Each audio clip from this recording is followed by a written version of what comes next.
माँ से मायका। सुषमा के 2 बच्चे थे, बेटी ईशा और बेटा यश। सुषमा ने कभी अपने बच्चों में अंतर नहीं किया। बेटी ईशा को हमेशा यश के बराबर ही प्यार और सम्मान देकर बड़ा किया। धीरे धीरे समय बीतने लगा और ईशा के बड़े भाई यश की शादी सुनहरे के साथ हो गई। यश की शादी के बाद, भाभी खाने में क्या बनाया है? ईशा, खाने में सरसों का साग बना है। मुझे नहीं खाना ये साग, मेरे लिए कुछ अच्छा सा बना कर दो ना। मम्मी आपको पता है ना मैं ये सब नहीं खा पाती हूँ।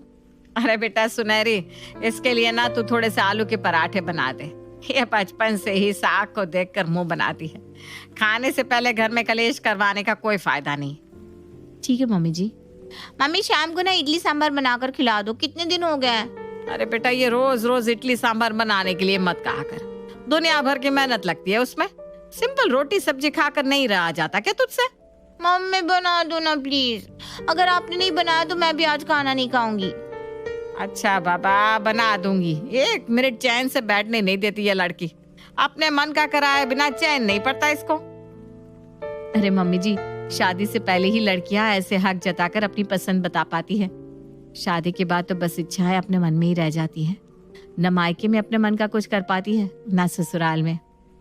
किसी गलतफहमी में मत रहना भाभी, मैं तो शादी के बाद भी आकर आप लोगों को ऐसे ही सताने वाली हूँ। मैं बाकी लड़कियों की तरह नहीं हूँ जो शादी के बाद अपने मायके को पराया कर दे। बिल्कुल ठीक कहा तुमने ईशा, मायका कभी पराया नहीं होता। बेटियों को तो हमेशा हक से अपने मायके आना चाहिए।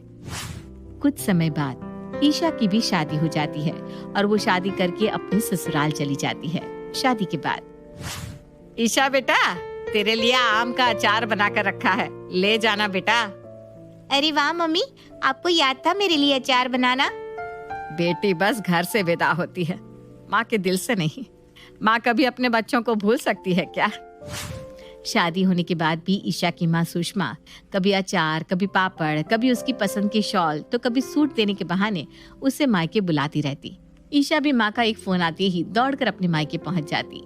लेकिन कहते हैं ना, होनी बड़ी बलवान होती है। ईशा की शादी को अभी 1 साल ही बीता था कि दिल का दौरा पड़ने के कारण सुषमा की मौत हो जाती है। शोक सभा में, तुम मुझे इतनी जल्दी छोड़कर क्यों चली गई माँ? आपके बिना ये घर मुझे काटने को दौड़ रहा है। आपकी बेटी आपके बिना कैसे रहेगी माँ? तुम्हारे बारे में सोचकर हमें बड़ा दुख हो रहा है बेटा। भाई साहब तो इतने सालों पहले ही हमें छोड़कर चले गए थे और अब जी भी नहीं रही। बेटी के लिए तो उसका मायका माँ से ही होता है। अब जब माँ ही नहीं रही तो कैसा मायका? भगवान की मर्जी के आगे किसी की नहीं चलती। तुम संभालो अपने आप को। चाची की बात सुनकर ईशा फूट फूट कर रोने लगती है। शादी के बाद ही समझ में आता है कि लड़की के लिए उसका मायका क्या होता है। लेकिन मेरे साथ भगवान इतना निर्दयी क्यों हो गया कि शादी होते ही मेरा मायका मुझसे छीन लिया। अपने दुख तकलीफ बांटने वाला मेरे पास कोई नहीं बचा। खैर, जाने वाले तो कभी लौट कर नहीं आते।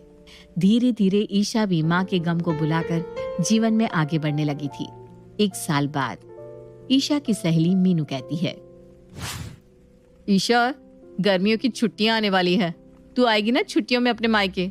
सभी सहेलियां मिलेंगी, खूब मजे करेंगे। नहीं यार, तुझे तो पता ही है, अब मेरा मायका बस नाम का ही बचा है। पापा तो सालों पहले ही चले गए थे, बस माँ से ही मेरा मायका था। लेकिन भगवान ने मुझसे मेरी माँ भी छीन ली। मेरा तो मायका ही खत्म हो गया। ऐसा क्यों सोचती है ईशा? तेरे भाई भाभी तो है ना मायके में। माँ के जाने के बाद भाई भाभी से ही मायका होता है। गलत फहमी में है तू। मायका माँ से ही होता है। भाई भाभी आज तक किसी के हुए हैं जिसके हो जाएंगे? भाई भाभी बहन को तभी तक पूछते हैं जब तक माँ बाप जिंदा होते हैं। माँ बाप के जाने के बाद उन्हें भी पूरी छूट मिल जाती है और फिर बहनें उनकी आंखों में खटकने लगती है। मैं समझ रही हूँ मीनू, तू क्या कहना चाह रही है।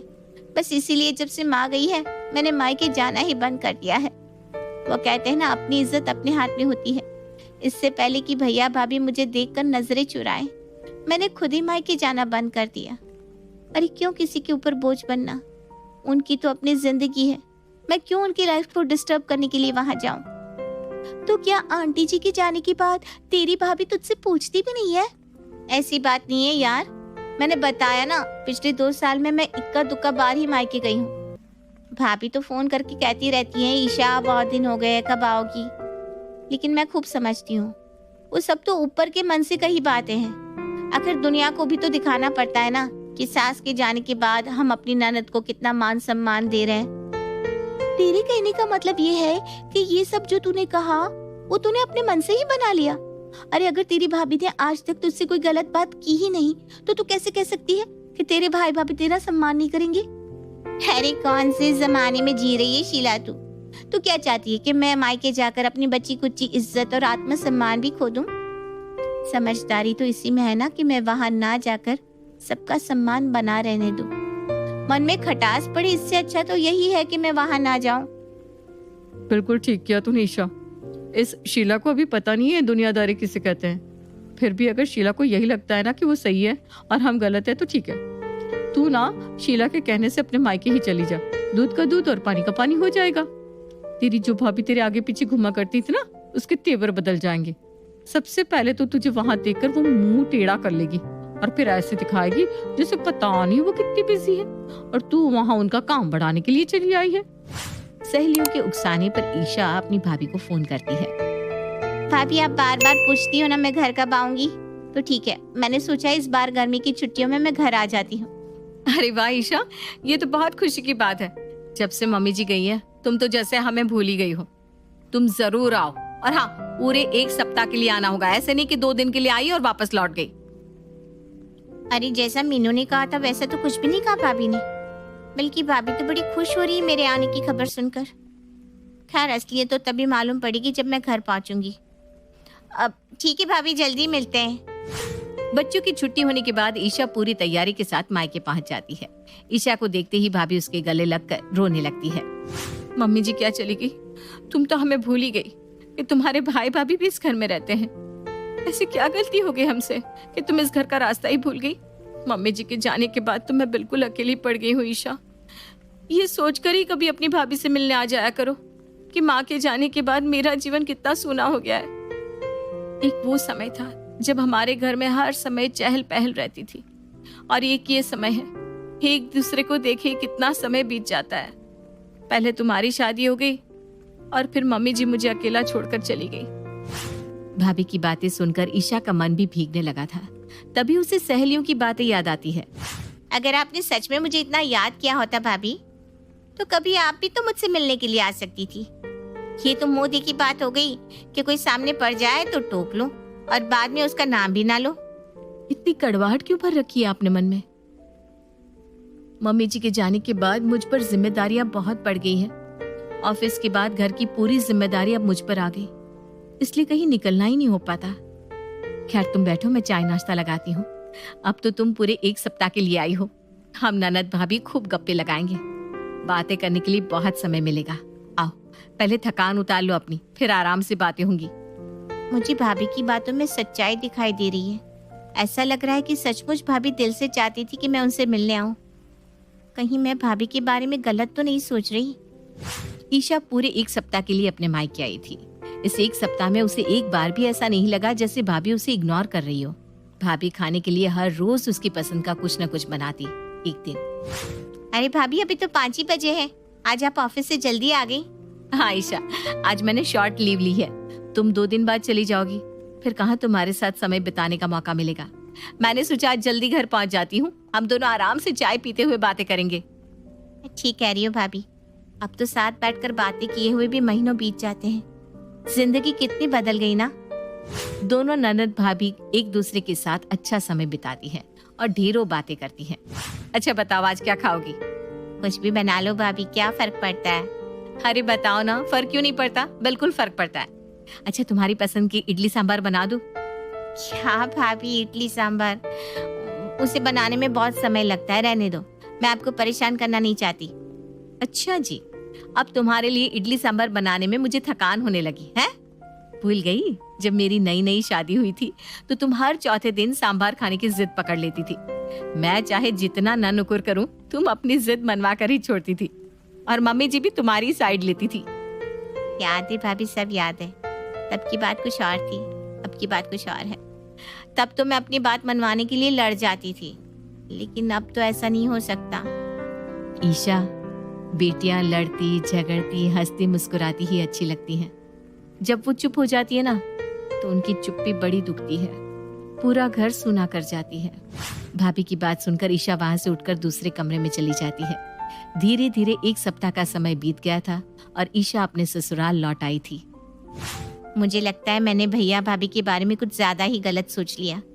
बिना सोचे समझे मैंने पता नहीं क्या क्या कहानी बना ली, जबकि भाभी ने तो मेरा इतना ख्याल रखा कि सच बताऊं तो इतना ख्याल माँ भी नहीं रख सकती थी। माँ की जगह तो कोई नहीं ले सकता, लेकिन फिर भी भाभी ने अपनी तरफ से कोई कसर नहीं छोड़ी माँ की तरह मुझे लाड प्यार देने में। बस फंस गई ना तू भाभी की चिकनी चुपड़ी बातों में। अरे बहुत सीधी है तू, और तेरी भाभी तेरे इसी सीधेपन का फायदा उठा रही है। मैं कुछ समझी नहीं यार, भाभी ने मेरे साथ ऐसी क्या चालाकी की जो मैं नहीं समझ पाई। अच्छा तू ये बता, अंकल आंटी के पास लगभग कितनी प्रॉपर्टी थी? इस घर के अलावा गांव में थोड़ी जमीन है, पापा की दुकान है जिसे भैया चला रहे हैं। तू इतनी प्रॉपर्टी को थोड़ा समझ रही है क्या? सब मिलाकर करोड़ों की संपत्ति थी आंटी के पास। तुझे पता है आंटी के जाने के बाद कानूनन इस प्रॉपर्टी पर किसका अधिकार हुआ? किसका? सरकारी कानून देखा जाए तो उस करोड़ों की प्रॉपर्टी की आधी हिस्सेदार तू भी है। वो घर उतना ही तेरा है जितना तेरे भाई भाभी का। लेकिन तू बता, साल में आखिर कितने दिन तू उस मकान में रहने के लिए जाती है? नहीं जाती ना। बस यही कारण है कि तेरी भाभी के मुंह से तुझे देखकर फूल झड़ रहे थे, वरना आज के जमाने में भाभी ननद से सीधे मुंह बात करने को तैयार नहीं है। और तू कह रही है कि तेरी भाभी ने तुझे माँ की कमी महसूस नहीं होने दी। मतलब क्या है तेरा? साफ साफ बताना। अरे मेरी भोली भाली ईशा रानी, तेरी भाभी को पता है कि उस करोड़ों की प्रॉपर्टी पर आधी हिस्सेदारी तेरी भी है, और अगर तूने अपना हिस्सा मांग लिया तो उनके हाथ से करोड़ों का माल निकल जाएगा। बस इसीलिए भाभी तेरी आओ भगत कर रही है, ताकि तू उनसे खुश रहे और प्रॉपर्टी लेने का ख्याल कभी तेरे मन में ना आए। इस तरह से तो मैंने कभी सोचा ही नहीं। अगर भाभी वाकई प्यार का दिखावा कर रही है तो ऐसा क्या किया जाए कि उनकी सच्चाई सबके सामने खुल जाए। एक आइडिया है। तू ना अपने भाई भाभी को फोन करके कह दे कि तुम्हें भी प्रॉपर्टी में अपना हक चाहिए। फिर तुम देखना कैसे तुम्हारे भैया भाभी अपनी अच्छाई की चादर को उतार फेंकते हैं और अपने असली रूप में आ जाते हैं। तेरी भाभी को लग रहा था सांभर खिला देने से अगर करोड़ों की प्रॉपर्टी मिल रही है तो ऐसे सांभर खिलाने में प्रॉब्लम ही क्या है? हाँ तू ठीक कह रही है। अच्छा मैं कल ही ना भैया से बात करती हूँ। अगले दिन ईशा अपने भाई यश को फोन लगाती है। भैया मैंने सोचा है कि मैं भी मम्मी पापा की प्रॉपर्टी से अपना आधा हिस्सा लूंगी, इसलिए आप इस मकान को बेच दो। जो भी पैसा आएगा उसका आधा हिस्सा मेरा होगा। बहन की बात सुनकर भाई यश कुछ भी कहे बिना फोन काट देता है। देखो तो कैसे प्रॉपर्टी की बंटवारे की बात सुनकर भैया को सांप सूंघ गया। अब मुझे समझ में आया मीनू जो कह रही थी एकदम सच था। 2-3 दिन बाद अचानक भैया और भाभी ईशा के ससुराल पहुंच जाते हैं। भैया भाभी को अपने दरवाजे पर देख ईशा के मन में तरह तरह के विचार दस्तक देने लगते हैं। पक्का झगड़ने आए होंगे, मुझे पता है। आकर यही बोलेंगे कि हमें तुझसे ये उम्मीद नहीं थी, आज से हमारा और तेरा रिश्ता खत्म। मैं कौन सा इन लोगों के साथ रिश्ता रखने के लिए मरी जा रही हूँ। ईशा, तुम्हारे भैया ने बताया कि तुम चाहती हो कि उस घर के 2 बराबर बराबर हिस्से हों, ताकि तुम्हें भी तुम्हारा हिस्सा मिल सके। मुझे तुमसे ऐसी उम्मीद बिल्कुल नहीं थी ईशा। क्या तुम्हारे मन में यही सब चल रहा था, इसीलिए तुमने मायके आना छोड़ दिया? देखो ईशा, वो मकान मम्मी पापा का है तो कानूनन उस घर पर तुम्हारा 50% का हक है। मुझे सच में इस बात से कोई ऐतराज नहीं है, लेकिन तुम्हें तुम्हारे हिस्से का पैसा देने के लिए हमें पहले इस कोठी को बेचना होगा। देखो मुझे गलत मत समझना ईशा, ये मकान माँ बाबू जी की आखिरी निशानी है, इसलिए हम नहीं चाहते कि ये मकान कभी भी बिके। बातें घुमाने से कोई फायदा नहीं है भाभी। मैं तो पहले ही जानती थी आप लोगों के मन में क्या है। तुम कुछ नहीं जानती ईशा, मैं नहीं जानती इतनी कड़वाहट तुम्हारे मन में कब और क्यों आ गई। हम तो बस ये कहना चाहते थे कि माँ बाबू जी की आखिरी निशानी को बेचकर हम उनकी आत्मा को दुख नहीं पहुंचाना चाहते, इसलिए ये मकान पूरा तुम्हारे नाम कर दिया है। आधा नहीं, आज से ये पूरा घर तुम्हारा ही है। बस इतना वादा करो कभी इस घर को किसी को बेचोगे नहीं। क्या फर्क पड़ता है इस घर में हम रहे या तुम, बस इसका अच्छे से ख्याल रखना। ये लो प्रॉपर्टी के कागज, और हाँ, मिलने आती रहना। अब तो तुम्हारी नाराजगी भी दूर हो गई ना।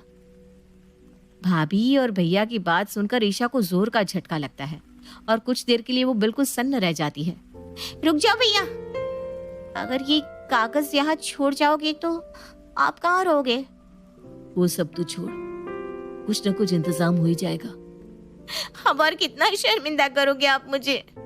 मुझसे गलती हो गई भाभी, जो मैंने आपके बारे में ऐसा सोचा। आपने तो भाभी होकर भी माँ से बढ़कर मुझे प्यार दिया और मैं न जाने आपके प्यार को क्यों नकारती रही।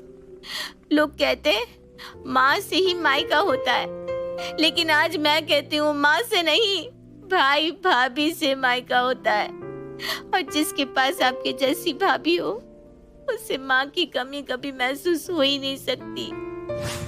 इतना कहकर रोते हुए ईशा अपनी भाभी के गले लग जाती है। भाभी भी बड़प्पन दिखाकर झट से ईशा को माफ कर देती है और फिर गलत फहमियों की ये दीवार कभी भी उनके मन में पनप नहीं पाती।